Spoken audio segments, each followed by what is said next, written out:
บ่ให้มีผลประโยชน์หมายความว่าบ่ให้มีผลประโยชน์ที่หมายความว่าผู้ที่ถูกลักพาไปนั้นบ่ให้ได้รับผลประโยชน์เนาะ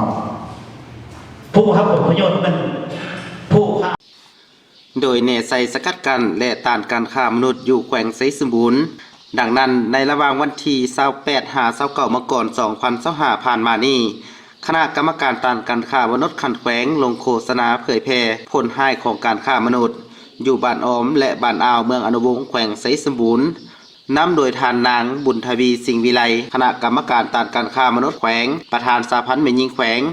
มีทานพันโทกี่วือจือหัวหัวหน้ากองเลขาต้านการค้ามนุษย์ขันแขวงของตำรวจปกสแขวงมีคณะรับผิดชอบ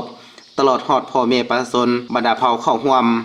ทานพันโทกี่วือจือหัวหัวหน้ากองเลขาต้านการค้ามนุษย์ขันแขวง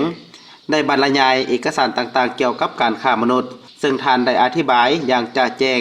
และยกให้เห็นถึงสาเหตุที่พาให้ตกเป็นผู้ขอหายจากการค้ามนุษย์ผลกระทบของการค้ามนุษย์สาเหตุของผู้ค้ามนุษย์วิธีการเล่ห์เหลี่ยมรูปแบบบังคับวิธีการซอกหาและเคลื่อนย้ายผู้ถือขอหายของการค้ามนุษย์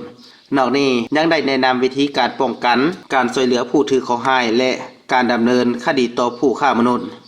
ทั้งหมดนี้ล้วนแต่สร้างความรับรู้และเข้าใจแจ้งต่อกับการค้ามนุษย์ให้กับพ่อแม่ประชาชนบรรดาเผ่ามีสติระวังตัวรู้ทันกลอุบายเล่ห์เหลี่ยมของกลุ่มคนบ่ดีและบ่ให้ตกเป็นเหยื่อของการค้ามนุษย์พร้อมทั้งนำไปศึกษาอบรมให้กับลูกหลานของตนตอนท้ายของพิธีท่านางบุญทวีสิงห์วิไลคณะกรรมการต้านการค้ามนุษย์ขันแขวงมีคำเห็นโอลมซึ่งก่อนอื่นได้เรียกร้องมายังพ่อแม่ประชาชนจงพร้อมการเป็นเจ้าการในการศึกษาอบรมลูกหลานของตนเพื่อบ่ให้ตกเป็นผู้ถือก่อหายจากการค้ามนุษย์ตลอดระยะผ่านมาแขวงไสสมบูรณ์ของพวกเขายังมีความเสี่ยงต่อการค้ามนุษย์หลายเพราะแขวงเฮาเป็นเขตผู้ด้อยห่างไกล2 ลี้พ่อแม่ประชาชนส่วนหลายยังบ่ทันเข้าถึงข้อมูลชีวิตการเป็นอยู่ยังพบกับความยุ่งยากลำบากการศึกษาส่วนหลายยังต่ำเฮ็ดให้พ่อแม่ประชาชนจำนวนหนึ่งบ่ฮู้ทันเล่ห์เหลี่ยมของกลุ่มค้ามนุษย์ประชาชนเขาได้เข้าใจว่าคนให้กับฆ่ามนุษย์มันมี